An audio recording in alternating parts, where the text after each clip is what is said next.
Welcome to I dream. నేను మీ సురేఖ. సివిల్స్కైనా సరే, group 1 కైనా సరే, గ్రూప్ 2 కైనా సరే కోచింగ్ ఎంతవరకు అవసరం? ఇంట్లో ఉండి చదువుకుంటే సరిపోతుందా? అసలు దీని గురించి క్లియర్గా ఇవాళ మాట్లాడదాం. ఈరోజు మనతో పాటు ఉన్నారు మేజర్ శ్రీనివాస్ గారు, సీనియర్ సోషియాలజీ ఫ్యాకల్టీ. వారిని అడిగి తెలుసుకుందాం. నమస్కారం అండి. నమస్కారం మేడం. సార్, కోచింగ్ అవసరమా? ఇది ఒక పెద్ద క్వశ్చన్ మార్క్ అయిపోయింది సార్.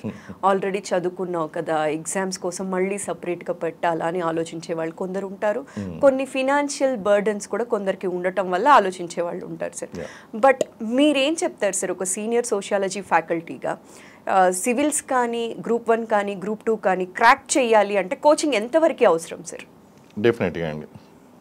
మనకి ఈ ఇతిహాసాల్లో ఏకలవ్యుడు, అర్జునుడు ఇద్దరిని చూసామండి.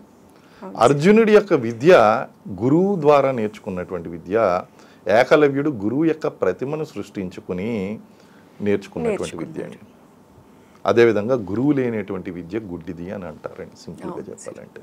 ఇక్కడ మనం చూసినటువంటి ఆ ఇతిహాసాల్లో కూడా అర్జునుడు వచ్చినంత సక్సెస్ ఏకలవ్యుడికి రాలేదు.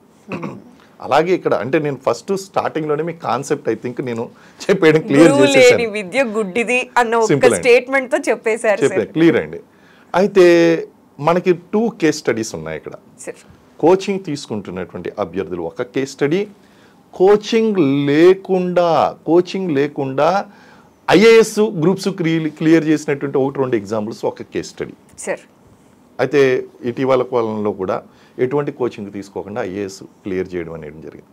కానీ వాళ్ళ preparation last 10-15 years way of preparation చూస్తే కనుక చిన్నప్పటి నుంచి కూడా వాళ్ళు ప్రిపేర్ అవుతూ వాళ్ళు ఒక స్టేజ్కి వచ్చిన తర్వాత మెంటర్షిప్ ద్వారా, ఇక్కడ కోచింగ్ అనేటువంటిది చూస్తే కోచింగ్ అనేటువంటిది క్లాసులకు వెళ్ళి తెలుసుకునేదే కాదండి.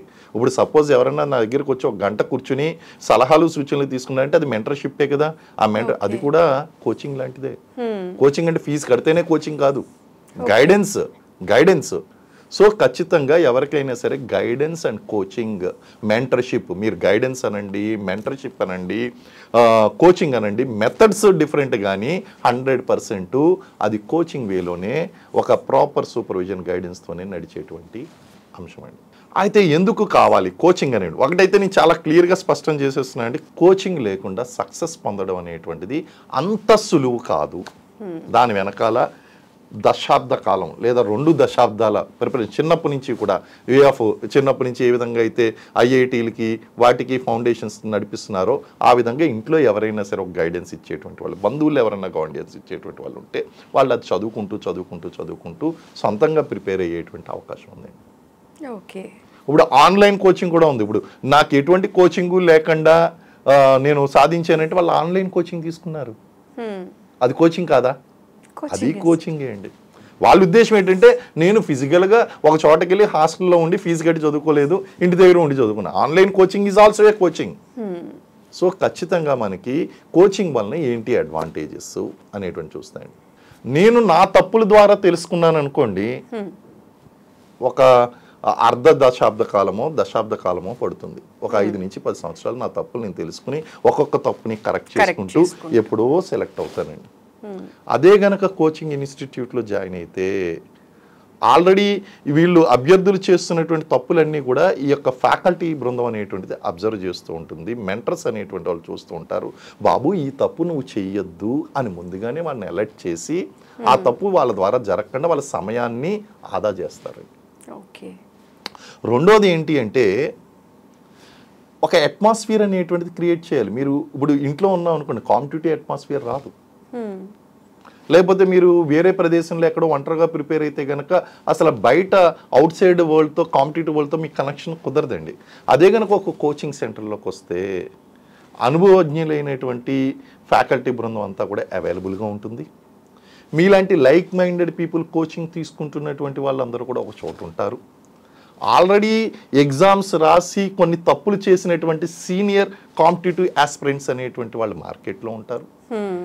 ఏ పుస్తకం చదువుకోవాలి, ఎలా చదువుకోవాలి, అండ్ ఏ తప్పులు చేయకూడదు, లేకపోతే ఎక్కడ ఏ కోచింగ్ మంచిగా లభిస్తుంది, ఇవన్నీ కూడా వాళ్ళు ఈజీగా షేర్ చేసుకునేటువంటి అంశాలండి మనం కోచింగ్ జాయిన్ అయితే కనుక. అంటే కోచింగ్ అనేటువంటి దానివల్ల కేవలం నాలెడ్జ్ లెర్నింగ్ అనేటువంటిది కాకుండా ఒక కాంపిటేటివ్ అట్మాస్ఫియర్ క్రియేట్ అవుతుంది. మనం అసలు ఈ కాంపిటేటివ్ వరల్డ్లో ఎక్కడున్నాము అనేటువంటి విషయం కూడా మనకు అర్థమవుతుందండి. ఓకే. దాంతోపాటు mentorship, personal guidance, class room 1-to-1 interaction, అలాగే మీరు ఒక క్లాస్ రూమ్లో కూర్చుని ఫ్యాకల్టీ చెప్తుంది మీరు వింటూ నోట్స్ రాసుకుంటూ నేర్చుకున్నది చాలా ఎఫెక్టివ్ లెర్నింగ్గా ఉంటుందండి, మర్చిపోరు దాన్ని. True sir. అదే మీరు కోచింగ్ లేకుండా ఇంట్లో ఆన్లైన్లోనే ఎక్కడో కూర్చుని ఇంట్లో తమ్ముడు డిస్టర్బ్ చేస్తూ ఉంటాడు, చెల్లెళ్ళు డిస్టర్బ్ చేస్తూ ఉంటారు, అమ్మ డిస్టర్బ్ చేస్తూ ఉంటారు, వీళ్ళందరూ డిస్టర్బ్ చేస్తున్నప్పుడు మధ్యలో టైం ఉన్నప్పుడు మీరు చదువుకోవడం వేరు, నేర్చుకోవడం కోసం ఇక్కడ క్రియేట్ చేసుకుని కూర్చుని నేర్చుకుంటూ ఎఫెక్టివ్గా నేర్చుకోవడం వేరండి. Lot of difference between both. దీంతో పాటు ఆ యొక్క మెంటర్షిప్లో కూడా ఏం తప్పు చేస్తున్నారు, ఎలాగా మీరు ప్రిపేర్ అవుతున్నారు, అరే ఆ పొరపాటు నువ్వు చేయకు, ఇలా ఇప్పుడు బేసిక్స్ ఉన్నదండి, చూడగానే అర్థమైపోద్ది, ఓహో ఈ కుర్రాడికి ఈ ప్రాబ్లం ఉంది, వెంటనే నువ్వు పని చేయి, ఒక 15 days టైం తీసుకుని, ఒక నెల రోజులు టైం తీసుకుని ఈ పుస్తకాలు ఫస్ట్ నువ్వు చదువు. ఇలాంటి గైడెన్సెస్ అనేటువంటి కోచింగ్ ద్వారా వాళ్ళకి లభిస్తుందండి.